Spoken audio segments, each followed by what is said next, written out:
Ahoy there, my children of the watch. Welcome to Star Wars Transmissions. I'm your boy Dan, and with me, my main homegirl, Danny. How's it going, Danielle? Good. How are you tonight? Flying high. Flying as high as that damn dinosaur. Spoilers? We haven't even gotten that far yet. Spoiler alert. That's how high I'm flying after chapter 17. Whoa. 20. Chapter 20. Cheesy, crazy. Living in the past. So now's a good time. My scatterbrain is going to spoil something sooner or later if I don't throw out a spoiler warning. So this is your friendly spoiler warning. Get those booty cheeks out of here if you have not watched chapter 20 because, oh boy, this is a doozy of an episode. Go watch chapter 20, then come back and listen to Danielle and I share our thoughts on this wild ride of an episode.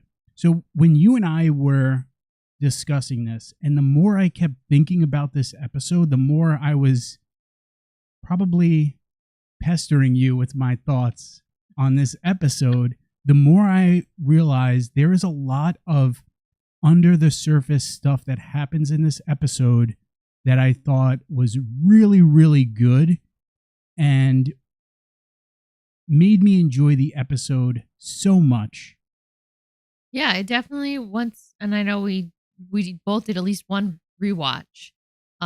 There's a lot more going on in this episode than you think. For it being the shortest episode so far, at what, like 30 minutes or something? This was the shortest episode? Wow, I didn't even realize that. But yeah, that makes sense. It was only, like 32 minutes, and that's including the recap at the beginning and the credits. Yeah, it flew by, but there was a lot jam-packed in here. Yeah, I agree. So I really enjoyed this episode. There's a lot to discuss. There's some thoughts that Danny Girl and I have about the under the hood stuff that you might have missed. But before we dive into that, what do you think? Good time to do a nice recap, rundown of what happens in chapter 20? Heck yeah. Let's do it. Let's do it. All right. So we open the episode with the Mandalorians training, and I love this scene of our. I made the joke to you. It reminded me of a gym on January 2nd after everyone makes their New Year's resolutions and they're gung ho about getting in shape. But we open the episode with a bunch of Mandalorians training, firing munition tests while little old Grogu is off to the side, playing on the beach, not wanting to be disturbed. Din wants to be the proud papa and encourage his foundling to challenge Ragnar to a duel. After some encouragement, Grogu bests the full-size child, and as he's walking away to sulk, he's picked off by yet another dinosaur. Guys, if you have friends that were triggered by the dinosaurs in the High Republic, check on them, because the Mandalorian season might be driving them crazy with all these dinosaurs. A chase then ensues to get him back, while a team led by Bo-Katan goes off to find Ragnar. The armor and Grogu spend some quality trauma time together, including flashbacks to Order 66 as she creates a rondelle for our little green friend. The Mandos find Ragnar and the Raptor and bring back a new group of foundlings. Throughout the episode, Bo-Katan continues to prove her worth to the covert and even disclose to the armorer that she saw a mythosaur on Mandalore. Bo-Katan requests her replacement pauldron then display the Mandalorian mythosaur signet. Oh boy.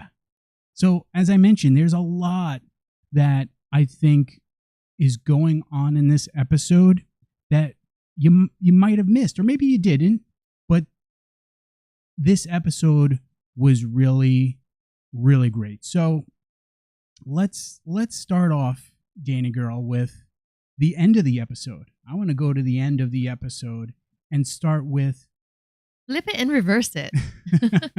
Right, so Bo-Katan's time with the children of the Watch and what that means for her, for Din, and for the potential people of Mandalore, these Mandalorians. For me, this episode clearly shows that Bo has become very quickly a valued member of the covert, and she's someone that's already being viewed as a leader for these people. Absolutely.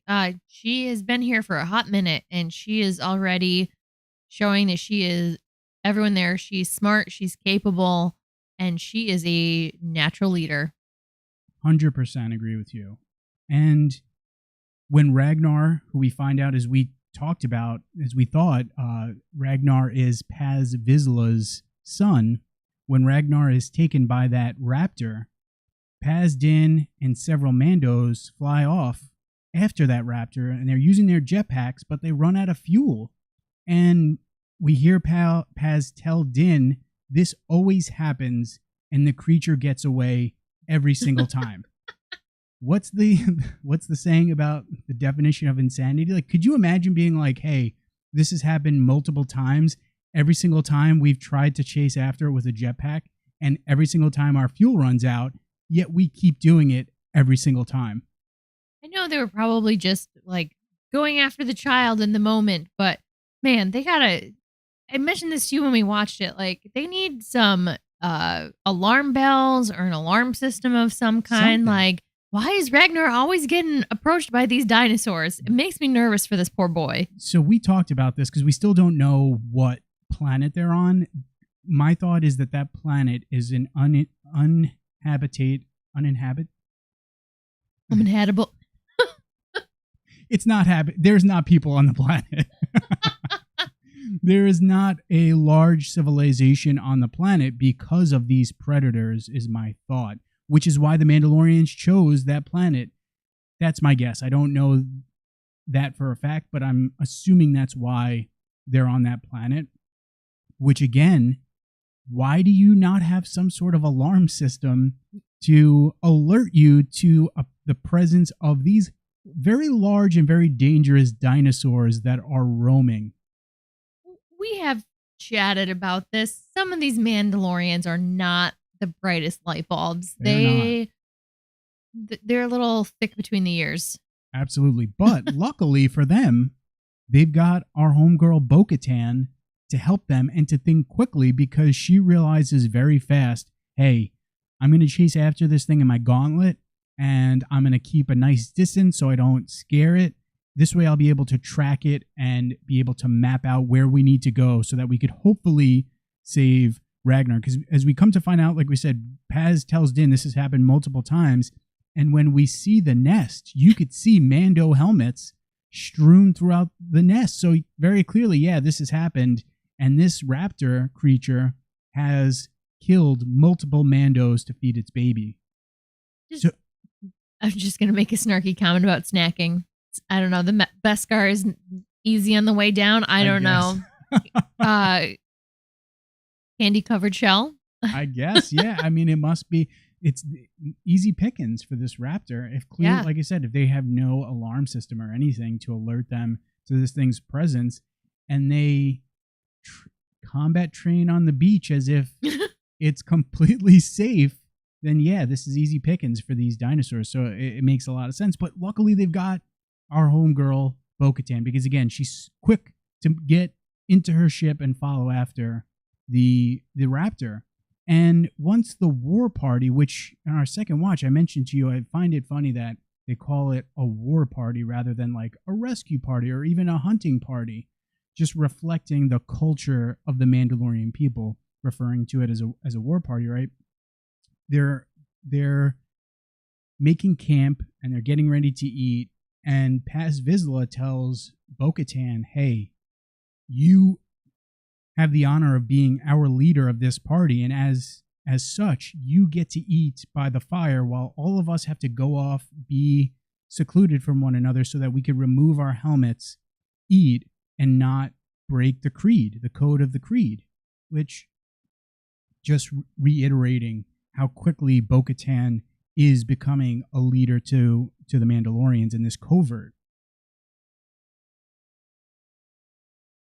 To cap it all off, once the war party returns with Ragnar, the armorer tells Bo that she's brought great honor to her house, and because we find out that she's lost a pauldron, that shoulder piece of armor, we find out the armorer is going to make her a new one because she deserves it based upon what she's done. And our homegirl picks that Mythosaurus signet, which I love. It definitely looks different from Boba Fett's signet, and I love how it looks, which makes sense, right? There's going to be different artists making a signet, so it would make sense that people would create signets that would look slightly different. Her signet looks so dope. Yeah, I really like it too. I love how Bo was asking the armorer, like, "Hey, can I get a mythosaur? Like, does it have to be a night owl?" And the armorer was very reassuring, like, "Yes, you're a Mandalorian. Of course you can get a mythosaur. That's your right." It's the signet of our people. I really like that, and I like that symbolically this is showing that Bo-Katan is shedding her skin, so to speak. She's shedding that part of her, that the past that has haunted her, and she's becoming this newer version of herself. And that's reflected in this piece of armor, kind of like with Din in season 1. He slowly was able to accumulate the beskar armor that we see him rocking now. Same sort of thing. It's reflecting this character growing as an individual and becoming this newer version of themselves. Yeah, that was definitely a slightly better take than I had. I was thinking like, oh, if she's gonna get the mythosaur, like that's gonna show her, or at least show others too, that she's more on board with uniting everybody and putting on a united front with people. If she does, let's say down the line, want to maybe try to unite the Mandalorian people again. That's a great point that I didn't even think of. That maybe maybe that's the politician in her blood, I mean, thinking, hey, I've got to show the people that I play the part. I mean, she is keeping her helmet on. She's playing by their rules. And I mean, I think it's maybe a little bit of both ways. Like, she's happy to be included. Like, not that we can see her, but she seems much happier with a group of people than she was hanging out on her throne by herself. Yeah, I don't think there's any question that Bo-Katan is not enjoying herself with the covert. I feel like even if she is questioning some of the traditions, which I don't think she is fully at this point. Not right now, no. I think it's giving her a renewed sense of purpose that she was clearly lacking when we first see her and at her castle in Kalevala. This has given her a renewed sense of purpose. So that alone, I think, has invigorated her. But again, like we talked about last week, the fact that she comes from a royal... Was it last week? The week before, excuse me. That she comes from a royal bloodline. She has seen a mythosaur, which she tells the armorer about. And you and I were kind of laughing about that. The armorer was like, oh, sweetheart. Like, yeah. What a nice vision. Yeah, sure. The mythosaurs just come to you in visions or might appear in mysterious ways. And she's like, gee, you didn't see a real mythosaur, you crazy lady. But that makes sense, right? Like, of course the armor is going to question that, because this is a creature that was believed to be extinct. So it makes sense that the armor would react that way. Absolutely. No, I mean, let's be real. Bo-Katan didn't realize, or didn't really, I feel like, fully understand that she saw a mythosaur at the beginning of the last episode. Like, I feel like she was kind of like staring off into space when she was waiting at the side of the living waters for Din to wake his butt up. I wish we could get a scene, like a flashback of Din going into the waters and the mythosaur. Like, what did it sniff Din and just be like, oh, this isn't food. I'm going to just throw it to the bottom. Let him sink to the bottom of the living waters. Anyway, yeah, I agree, right? It's this creature that's supposed to be extinct. Mandalorians believe this creature to be extinct. So, yeah, of course, the armorer is going to question the revealing to her of Bo-Katan seeing a mythosaur. That makes a lot of sense to me, but I didn't even think that, hey, she could be doing this for sort of political reasons. But now that you say that, that does make sense to me. That could definitely be her putting on armor, so to speak, right? It could mean have another meaning. But I also think that either way, however you slice it, it's 100% supposed to show that this is a new version of Bo-Katan that we're seeing emerge. It's kind of nice to see her kind of put her trust in people too a little bit, just so that, I mean, before, when she had all of her previous Mandalorians who abandoned her. Yeah, I mean, she's definitely shedding her shedding her skin, moving forward.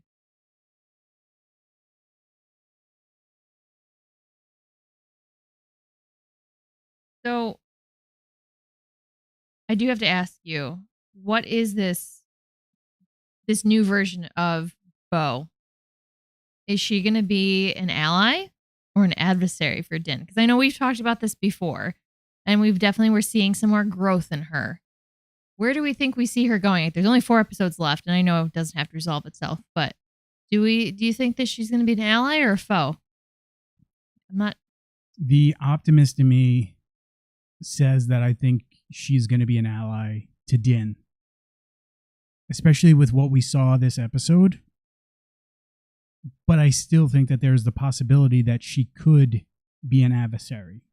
So when we see Bo, right, when we see Bo's story playing out in this episode and we juxtapose that to what we see happening with Grogu, my thought is that Bo, Din, and Grogu, they're going to be showing their fellow Mandalorians that they can take aspects of their warrior culture and they can adapt that to create something new, some sort of new version of what it means to be a Mandalorian and what their culture is going to look like to hopefully unite their fellow Mandalorians, because this is a people that has, just like the Sith, has had a lot of infighting, has had a lot of rifts throughout their history. So I think that with what we've been seeing, I think that Bo, Din, and Grogu are going to show that there's another way that Mandalorians can live that's going to respect their traditions of the past while adapting and moving forward and evolving. I really hope you're right, because I think they've definitely been, the showrunners have also been trying to show kind of like the relationships between the two. So I know we've seen like Bo and Din interact, seen it happen a bunch, but I like how we're seeing also interactions with just Bo-Katan and Grogu together too, and how they're kind of like, how Bo-Katan is also kind of there for Grogu to rescue him, or showing that she cares and just encouraging him, like in this episode when he was putting on the little, I don't know, dart sleeve. It's like, you got this. You're gonna be great. What did I say? The joke I made to you about Bo-Katan when she says to Din something like, he's never fired a dart. He's like, yeah, it's okay. It's all right, Bo. It's all right. But yeah, I agree. And, you know, Danny girl and I, after work, we went on a walk and I was chewing her ear off about the episode and why I loved it. And one of the things that I had said was to her, and I've mentioned it in streams in the past, Bo-Katan is really a character that I enjoy a lot. And she's someone that I hope doesn't become a villain, because I like that she has kind of a gray past. She's not a character that is just black and white, good or bad. She's got a kind of muddy history, and I like that about her. I tend to like those kinds of characters, and so I really hope that she is going to become an ally to Din rather than an adversary. And again, if we're thinking about what we saw in this episode of Grogu and what we see in this episode of Bo-Katan. So we start the episode with again the Muay Thai gym on whatever planet this is, right? All these Mandalorians doing this combat training, and they all seem to be super, super gung-ho about their training and what they're doing. They're taking it very, very seriously. And then here's little man. Grogu is just like, he wants no part of it whatsoever. Very clearly just wants to sit in peace. And initially I thought when we first see this scene that he was using the Force to move these rocks, but we find out they're hermit crabs. So he's just sitting there just peacefully enjoying for the moment, the beauty of the planet and the beach that they're on. And he is very reluctant to want to take part in this combat training. Just thinking like, oh, he's connecting with more animals. We've kind of seen. Oh, crap. That's a great point. You've seen Grogu many times throughout these 3 seasons interacting with animals and maybe hopefully some connection. So just a quick observation. I love that. I didn't even think about that. And I think you're right. I love that. Thank you for pointing that out. That totally did not even, that went over my head. But yeah, I agree. Grogu is, again, I think there's a reason why we're seeing that. And Din wants Grogu to participate in this combat training. He's trying to encourage Grogu to do so, but Grogu wants nothing to do with it. And I think that's because Grogu understands the trauma and the scars that come with war and conflict, which to me is the whole reason why we see Order 66, that flashback scene of Order 66. As dope as that scene is and as heartbreaking as it is, but I also think narratively speaking and for the direction of this story moving forward, there's a reason why we get that Order 66 scene, and it's to show that Grogu has trauma, just like Din, right? We see when the armorer is making Grogu's armor, just like when she was making the armor for Din back in season 1, they're haunted by the trauma that they experienced at a very young age. So Grogu knows what comes with being a part of a conflict and a battle, and he wants no part of that. He just wants to be peaceful little guy on his own, on his beach, just hanging out, making friends with some hermit crabs. I know, I feel so bad for him. Oh my God, yeah. This episode was grueling. It was more grueling for me the second time around. Yeah. I feel bad for Grogu, like you said, he clearly doesn't want to have anything to do with this, but the fact that Din is asking him, Papa Din is like, you can do this, it's okay. And he wants to make his dad proud. So of course Grogu's going to be like, okay, I can do this. I'm going to show off. I'm going to do what dad is asking and absolutely be a good boy. Well, Grogu. I also think it goes to the fact that we talked about this earlier, that he's been so openly accepted into this covert, Grogu, and we see it again throughout this episode. No one even bats an eye at Grogu being a part of the covert. Ragnar, when they're getting ready to kind of do their little duel, it's kind of a little snide with Grogu, but not that bad. No, and even the fact that both Bo and Din feel comfortable enough to leave Grogu alone with the rest of the covert, the armorer. We got a couple sentinels out there too that are guarding the mouth of the cave, but he's with the group. He's one of the group, and he's going to be hanging with them, and they trust him to take care of, or trust the covert to take care of him. Absolutely. And treat him like an equal. Absolutely. So yeah, the more I thought about this, the more it made me think that really this episode, what it's doing is setting the stage for Din, Bo, and for Grogu to eventually show their fellow Mandalorians that, hey, being a Mandalorian doesn't have to mean we have to follow this creed zealously. We can create something, again, as I mentioned earlier, we can create something that pulls from the traditions of our past and adapt that into whatever we decide is going to be a good way to unite our people and is going to be more, what's the right word I'm thinking of here? Allowing us to more easily unite instead of being divided. That's my thought. I think, as I know I was on the other camp earlier in the season, I think I might be starting to agree with you. At least that's my hope. I hope that Bo and Din and Grogu work together, and I hope that Bo is not an adversary to the two of them. I think so, yeah. And I agree. I thought that Bo-Katan was being set up as Din's adversary. And I've been, especially this past week, I've been seeing a lot of people saying, oh, Civil War is coming to Mandalorians. And I'm doing a complete 180 and saying, I think Bo-Katan is going to be a partner to Din, and Din and Grogu are going to help lead these Mandalorians to become much stronger, much more united than they've been in the past.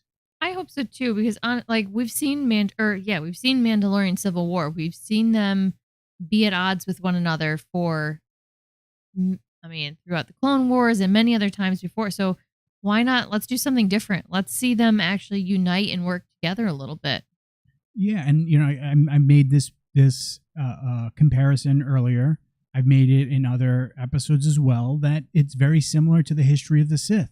The Sith, before Darth Bane, were rife with infighting. And because of that, they could never beat the Jedi. And so Darth Bane decided, hey, we need to have the rule of two, right? That's how we're going to be able to eventually beat the Jedi. So I think that this is the point of this show is to show these people, these Mandalorian people, evolving to become a better version of themselves. That could involve potentially a war. That could involve maybe Bo-Katan being an adversary to Din or vice versa. But I think that's the whole point of this series, is we're going to see these Mandalorian people become a better version of themselves. That's going to see them be reunited. Because I agree with you. We've seen we saw the one Mandalorian Civil War in the Clone Wars. There was another one that Bo-Katan talked to Din about in episode 3 with her father, yes, right? Yeah, which we don't know a ton about that Civil War, but that only happened a handful of decades before the Clone Wars, and the Mandalorian history is just chock full of conflict and civil wars. So I think that that's what we're going to be seeing in this series, is Mandalorians becoming a better version of themselves, someone or maybe a handful of people reuniting them and creating a stronger, more unified Mandalorian people than ever before. I'm all on board for that. That would be great. I agree. Plus, bro, this is a good segue, because that means we get to see our little man in frickin' armor. And hot damn.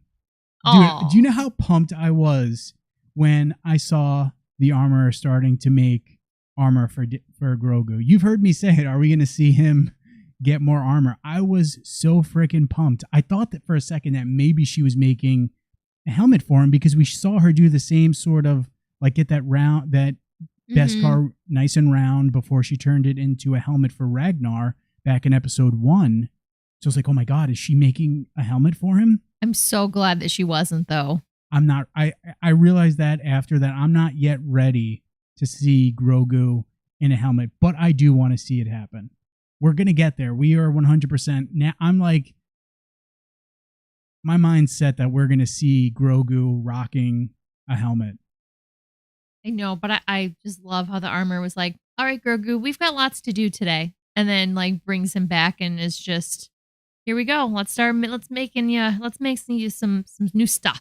Some new things. I love how you put it. It's so true. She's like, we got a lot to do if you're going to be a Mandalorian. But again, one of the things that I love was just like, she doesn't even bat an eye. He's a foundling. He's a Mandalorian. They don't think anything less. They don't look at Grogu as anything other than a foundling. And I freaking love that. Yeah, is we can say anything we want about it being a cult, but they are an accepting cult as long as you keep your helmet on. As long as you keep your helmet on. Yeah, maybe we could learn a thing or two from them, because yeah, they are very accepting of our little man and him being different from the rest of the group. And I had to Google what a rondelle is, because I was like, what the heck is this? Basically, that piece of armor was used in vulnerable spots that your typical armor might not protect you from. So, for instance, your armpit, if your pauldrons and your shoulder armor might not have covered your armpit, you could put a rondelle there so that your armpit would be protected. So that's what that type of armor is. But I thought it was awesome that she used it as basically his little chest piece. I was going to say the rondelle that literally covers his whole body, and hoping that he maybe grows into it a little bit for another body part. After I can't remember which episode it was that you pointed this out to me. You could very clearly see his chainmail underneath. And every time I see it, just a little like sliver of it, I'm like, oh, that's just so amazing. But yeah, I am so happy we're seeing him get armor. We're gonna definitely see him acquire more and more armor as this series progresses, and I think we're going to get to a point where he's gonna rock a helmet. I mean, Ragnar pointed that out earlier at the beginning of the episode. Like, hey, I can't fight this kid. He doesn't have a helmet. Like, he's too young to speak it, but he can still fight you. And like you pointed out, Grogu is trying to speak.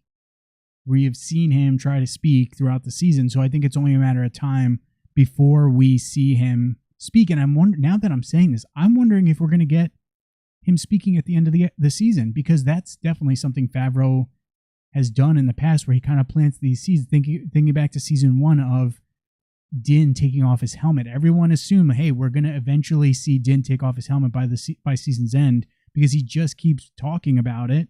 Sure enough, we see Din take off his helmet in the end of season 1. We've seen several times already Grogu trying to speak. I think we're going to see Grogu speak by season's end. I mean, not that I was the first one to say it, but I was the first one of the two of us. You pointed it out to me. Definitely. I didn't catch it. I'm not that smart. No. It was just, I thought it was so cute. Anyway, that scene was really great. But now we're here in today, and Grogu in the armor. I mean, Grogu is actively living through his trauma. Are you ready to get your heart destroyed? If I must. Guys, so let me just tell you, I watched this episode for a second time. I watched it for the first time by myself, watched it for the second time with Danielle. First time, I was cool as a cucumber. I literally was just yelling, oh my God, at the TV, watching it the first time through. I think the excitement of what I was seeing kind of shielded my heart a little bit, because second time around, I literally like tried to speak with you, and I was like choked up by emotion trying to talk to you during this scene. He was very kind in making my lunch as I was kind of watching this episode during lunch, and he pops his head out of the kitchen, eyes full of tears. I like could it was very emotional. It was. There's two reasons. One, no matter how flawed the Jedi were during this time period, no matter how much they did, how many stinky things they did, Order 66 always hurts. Seeing the fall of the Jedi absolutely breaks my heart. But then on top of that, we hear these Jedi saying, get Grogu to Kelleran. The moment I heard his name, I was like, get the hell out of here, dude. And again, first time through, the excitement of that kind of guarded my heart. Second time through, it was like, oh my God, I feel so happy. So let's talk about Kelleran. Kelleran Beck. Kelleran frickin' Beck, played by our boy Ahmad Best, who portrayed Jar Jar in The Phantom Menace. And man, this makes heart happy. And I feel like in multiple levels, like seeing him, because I know the connection, like with him, he was on he has been a character. Kelleran Beck has been on, oh my gosh. Star Wars Adventure? No. Star Wars Adventures? I can't remember. So basically in 2020, Star Wars Kids, on their website and on their YouTube channel, debuted basically like Legends of the Hidden Temple style game show, where Kelleran Beck was this Jedi Master who hosted the show, and it was these Padawans going through their Jedi trials. And I remember then when that show premiered, people were like so positive and so happy and so excited about Ahmad Best portraying Kelleran Beck because of the shit that he got as Jar Jar Binks, to the point where he contemplated suicide because of all the terrible things that people said to him because of his portrayal of Jar Jar Binks, all the hate that he got for his portrayal of that character. So even back in 2020, people were like super pumped that he was portraying this character in this game show. I think I'm assuming, I really haven't had time to scour the internet today. I'm assuming people were just as pumped as I was, and as we were, I should say, seeing Kelleran Beck, seeing Ahmad Best appear in this episode, because man, like, what an awesome moment. Like, to have where he was and the crap that he got from so many people, to being what looks like the savior of everybody's favorite freaking character, Grogu, and just being such an integral part in making Grogu's survive. Like, this was such a cool thing. Such a redeeming such a redeeming scene, redeeming factor for him. So dope. And what I loved is I was looking on Wikipedia. I was reading up about Kelleran Beck, and I didn't know this. Ahmad Best played a big part in developing the character of Kelleran Beck, and his whole thing was he was inspired by Yoda and Obi-Wan's mentoring of Luke, and he wanted this character to be, at his core, a teacher and be someone that plays an integral role in the life of a Padawan. And that I thought this was dope too, that he wanted his character to basically be someone that everyone could enjoy. His lightsaber is made from pieces that you could find at Savvy's workshop in Galaxy's Edge, and the reason why he wanted that specifically so that everyone could be able to enjoy his character, which I thought was so dope. That is really awesome. Also, he looks really fly. Yeah. So cool. Everything about this scene was incredible. It was heartbreaking. It was a ton of fun. It was like jaw to the floor moment for me.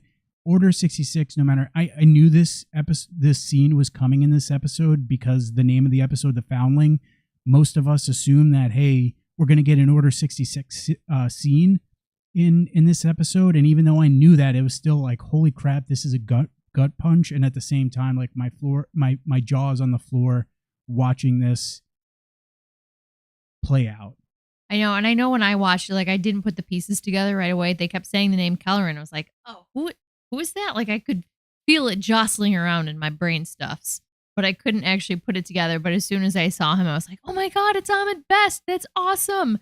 I'm just, really happy, like, to have him be in the middle of the Star Wars again and really saving Grogu's life. And I love too that he's dual wielding lightsabers. He's apparently a master of Jar-Kai, because I mentioned this to you before. I would imagine he might not appear every single episode. He might not appear again this season, but I think he is going to be a recurring character that we're going to see. Maybe we will see him again this season, because now that I'm thinking about it, thinking back to season 1, we saw Din's experience being discovered by Death Watch in multiple flashbacks that season. So maybe we will see him pop up again this season. But I think at the bare minimum, Kelleran Beck is going to be a recurring character in this series, just not someone that we're going to see on the reg. Yeah, but it was cool to see him back in Coruscant, saving Grogu's life on I don't know, would it be a speeder bike? Yeah, speeder. Also, can I just point out, I didn't even realize the like gold embossed, I don't know if it'd be embossed embroidery on like the sleeve of his tunic. That looks dope. Kind of reminds me of the High Republic. Yeah, it does a little bit. Not the sleeve, but like the collar. Yeah, super cool. I also, are we planning on talking about the actual escape? Or yes. I don't know. So, okay. Oh, yeah. Don't. Okay. Don't you worry, my friend. They're very small screenshots. I don't have my glasses on, so it's very hard to see. Mark the way, welcome to the chat, my friend. Yeah, so Mark says the way he used his lightsabers was amazing. I agree.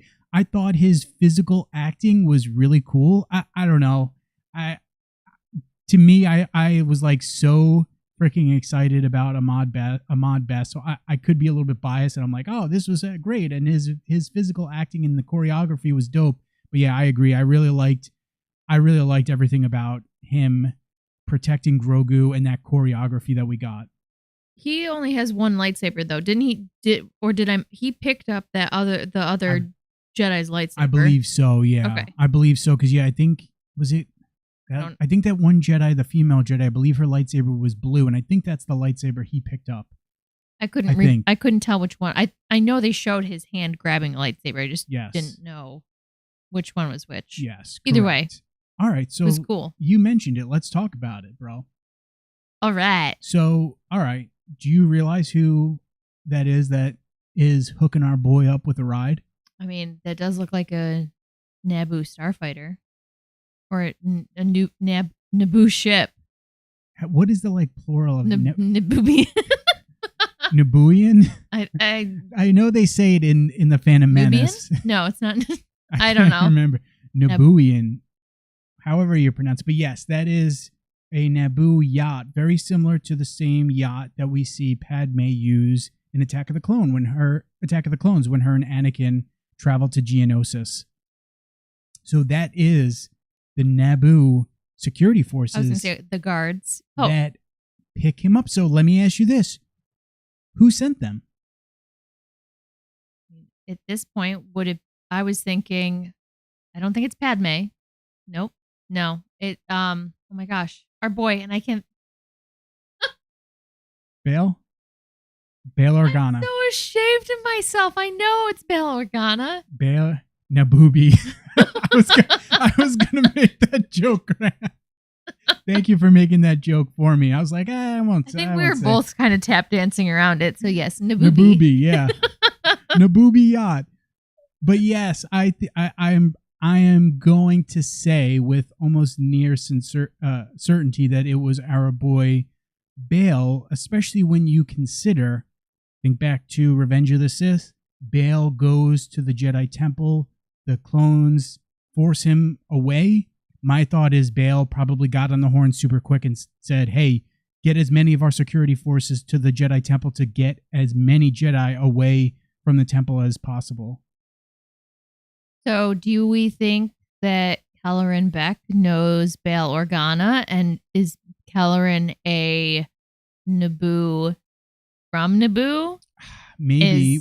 Maybe worked on Naboo. Has he crossed paths with Jar Jar? I don't know. Damn. So now I'm starting to think here. Okay. So now I'm wondering, could we see Bail Organa in a flashback? Which I think that's absolutely a possibility. Could our boy Kelleran be one of the Jedi? Crap. What was it called? Was it called the Path? No.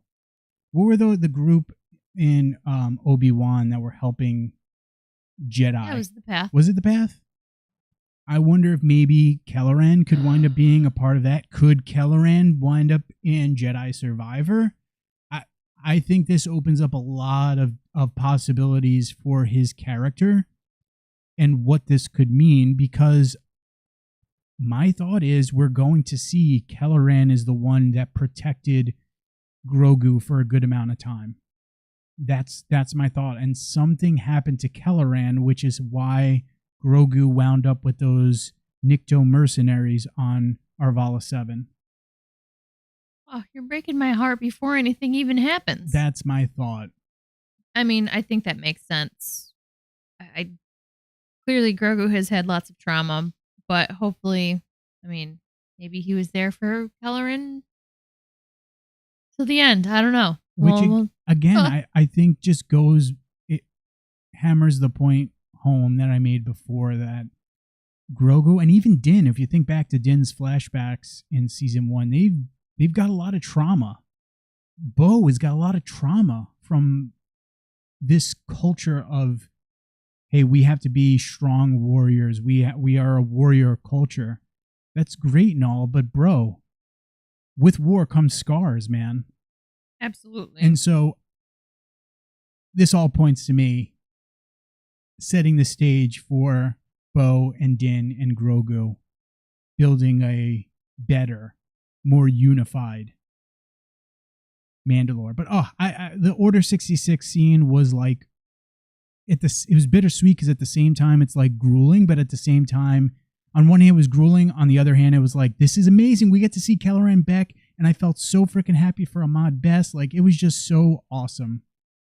Yeah, I don't want to use the word fun, but it was fun. It was fun. It was fun. It was really great, and This is the halfway point of the season, and like, man, this is a great way to cap off the first half of the season, and we still have 4 more weeks left to go. And I'm like, man, what else does this season have in store for us? Because was it Dave Filoni or John Favreau that was like, yeah, there's going to be some wild stuff happening this season, and we've already got some wild stuff that's gone down.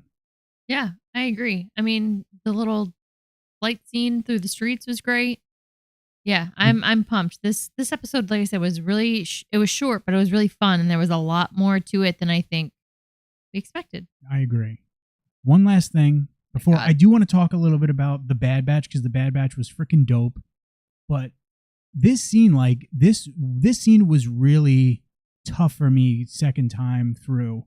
Seeing Grogu just waiting in this lift, not knowing if death is awaiting him at the other side. And he's got to hope that Kelleran is going to be there to get him.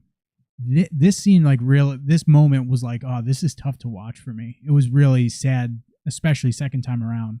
I kept telling you, like, I wish he would put down his little pram. I wish he would put down his little egg thing. Like, he had it up so much. He was making me nervous. But I love how we thought Grogu was cute now. Look at how cute he is as a little baby. I would love to...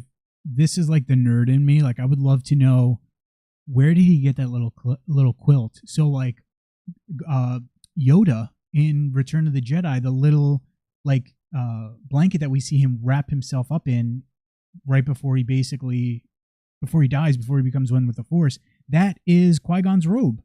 They reveal that in From a Certain Point of View. Like, I would love if we find out, like, hey, that is maybe the robe or a kerchief or a tunic or something, a piece of clothing from another Jedi. I would love that, because I remember reading that would be cool. From a Certain Point of View that Yoda had Qui-Gon's robe, and I was like, that like broke my heart and also warmed it at the same time.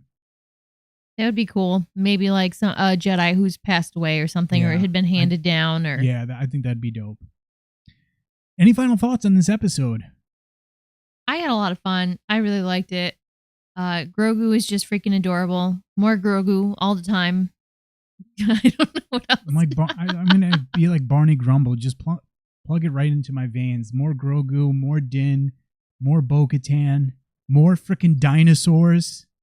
I want more dinosaurs in Star Wars. Oh, the freaking scene where that like raptor dinosaur the mother gets. Oh my god. Eaten by the alligator, which when I watched it by myself for the first time, I was kind of sad. Like, dude, they showed the little babies. Like, what the hell? And then luckily, they take them in as foundlings, foundling birds. What are little raptor babies that are really actually quite large raptor babies? What are they going to do as foundlings? That's like transportation. Because like we talked about God. this, why were they tracing the raptor with their jetpacks? They have no other mode of transportation, which brings a question to me. How the hell did they get to this planet if they have no other modes of transportation? But they took a bus. That's a conversation for another day. But my thought is they're going to be transports. They're going to be... Oh my God, get little saddles. That's my thought. Adorable.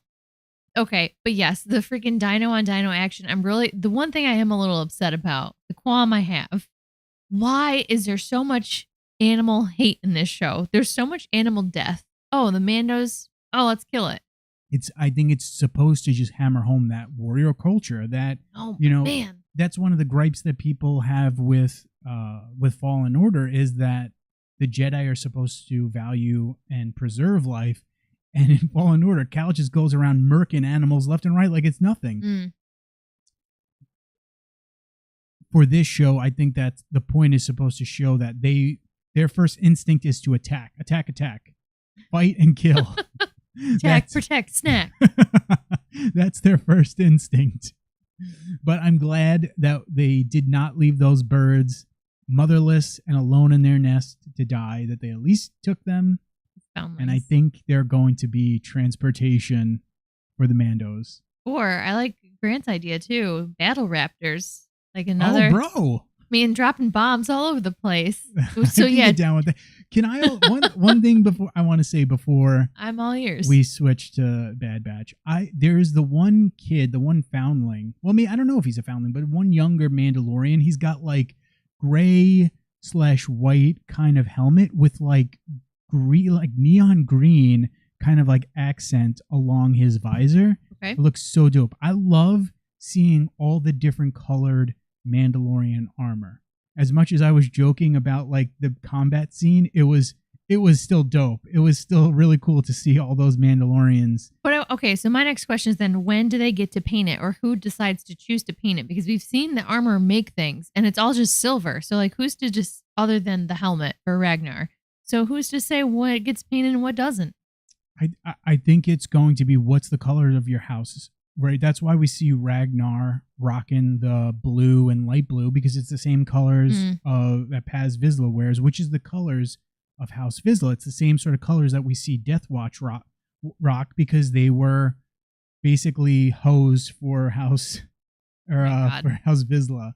So I think that we have to remember too, they're low on resources. Yeah. They don't have a lot of resources. So my thought is, for certain pieces of armor, you could potentially get to choose your helmet being one of them, since that's going to be a very what's the first thing you're going to notice on a Mandalorian? It's going to be their helmet.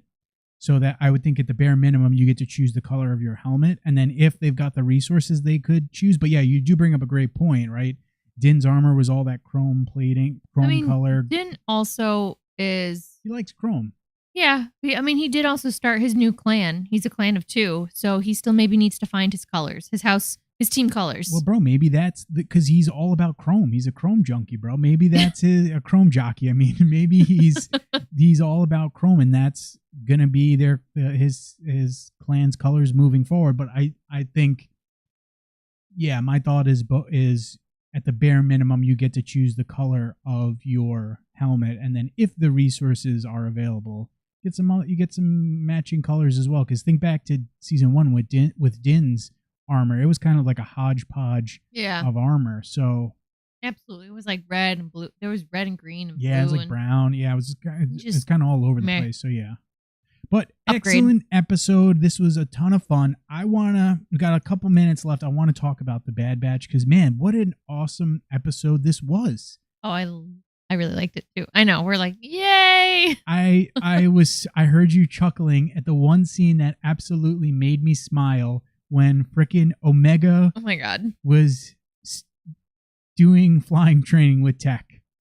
I love the many faces of Tech in that scene and how he was just scared out of his mind. Granted, I also want to say I feel like he didn't give Omega enough credit, because she was, even the tech turn, bro. The tech turn, yeah, that was pretty great. But I feel like even if she was flying crazy, she had it under control. She did.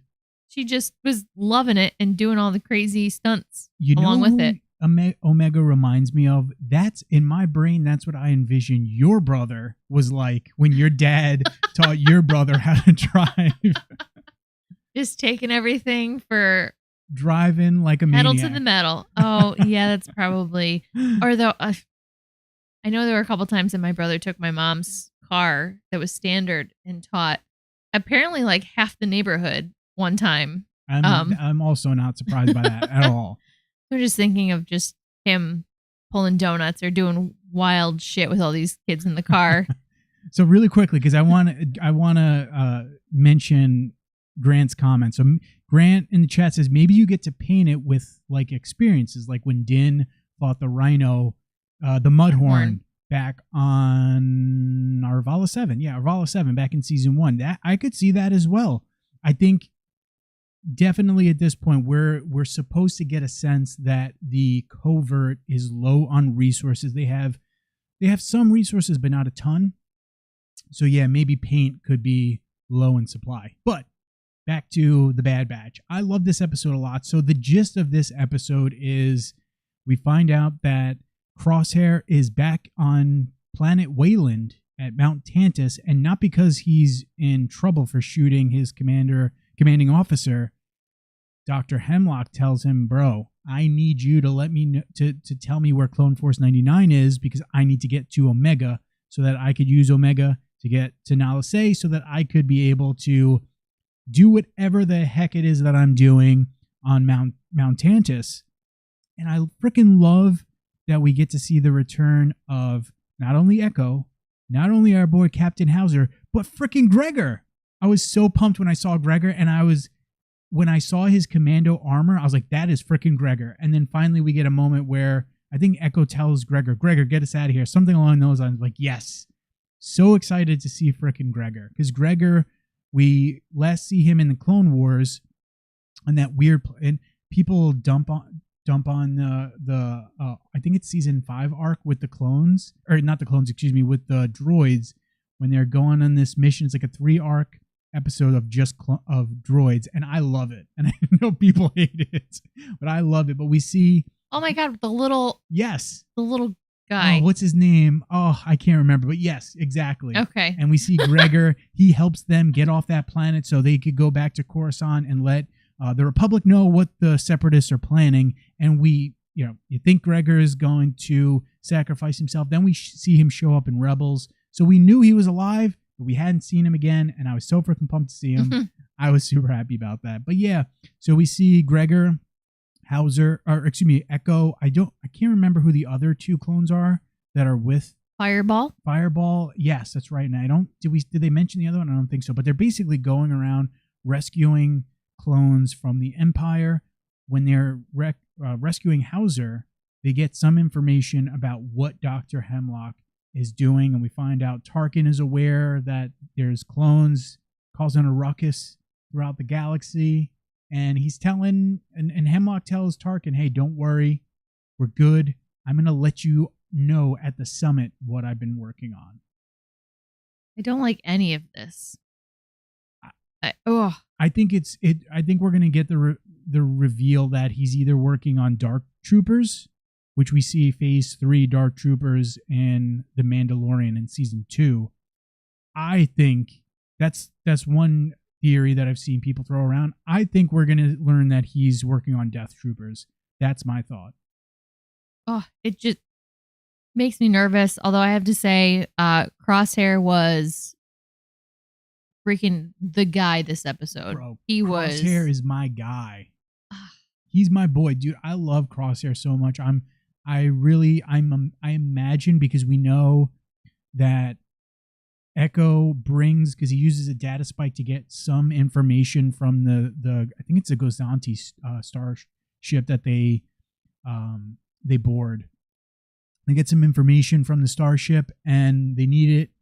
They have to. It's encrypted, so they go to Tech to help them get some of the information from the data spike. Tech is able to tell them that, hey, our boy Crosshair, he sent out the Plan 88 warning, letting them know they're coming. The Empire's looking for us. I think that they're going to try to rescue Crosshair. I think Omega is going to talk them into trying to rescue Crosshair. I think it's more convince Hunter to try to go rescue Crosshair, because I think Tech and Wrecker are way more on board and are like, I know when Wrecker was like, oh, he turned against the Empire, like he was very surprised, but also really hopeful, I thought. So, I mean, here's hoping Omega wants to go get her brother. I agree. On that note, I just looked down at our dog Butters. I did. She's passed out in her bed right behind Danielle. Eyes rolled to the back of her head with her tongue sticking out of her mouth just a little bit. Adorable as can be. She does look pretty ridiculous. I do want to also just note, I loved how excited Omega was when Echo came back, and I love that too. So happy to see him again. You know, it was so cute. I got to be honest with you, like when I watched the prequels, couldn't have cared less. I could not have cared less about the clones. Like, didn't even give them a second thought whatsoever when watching those movies. And to think about how much I enjoy the clones now because of the time we got to spend with them in the Clone Wars and Rebels and now in this series is so dope, because I can't imagine 10 years ago me being super excited for a clone, and now when I see Gregor before we even know it's announced that it's Gregor, I was like losing my mind about it. Like, yes, it's Gregor.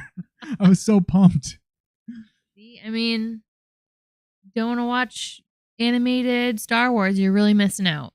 I concur. In the words of Kiadi Mundi, I concur. I think that's a good spot to leave it at. All right. What an awesome 2 episodes these were for both The Mandalorian and The Bad Batch. Do you know how many more Bad Batch episodes we got? Are they only like 2 more left? I don't know offhand. I don't even know what episode this was, to be honest with you. Was this episode 11 or 12? Oh my God, was this episode... I don't know. We'll get back to you on that. I think they've got 16 episodes. So now that I'm thinking about it, I think this was 12. I think they got 4 more left. So they're having the same amount. So we have the same amount of weeks left for The Mandalorian and I think so. Bad Batch. I think so. I'm a little... Is that sus? Is there a crossover event coming? I don't know. Oh, boy.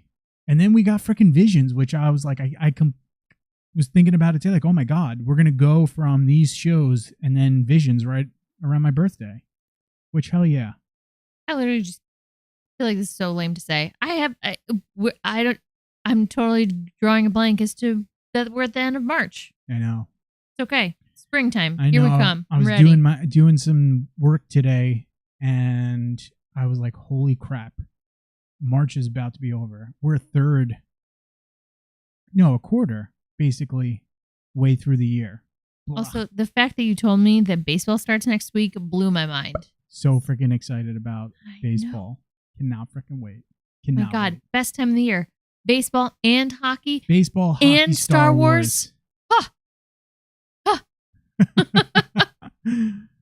On that note, this was an excellent week to be a Star Wars fan. So happy for these 2 episodes. If you have not, you frickin' knuckleheads, now's a good time to like this video, subscribe to Star Wars Transmissions.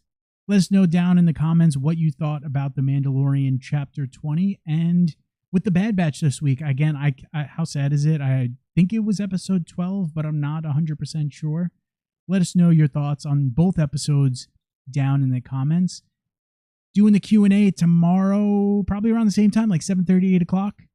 So we got an awesome Q&A in the queue for tomorrow, so make sure to check that out. Follow Star Wars Transmissions on TikTok if you haven't. You can follow us at SW Transmissions. I say this every week. I got to go make my dang lunch. So this was episode 14? Mm-hmm. Oh my God. So Danielle just pointed out that Bad Batch was episode 14 today. So what we got? We've got 2 more? Yeah. Damn. All right. Yeah. Well, at least, hey, we're going from we got Bad Batch, Mando, Star Wars Visions, and then I think after that it's going to be Ahsoka.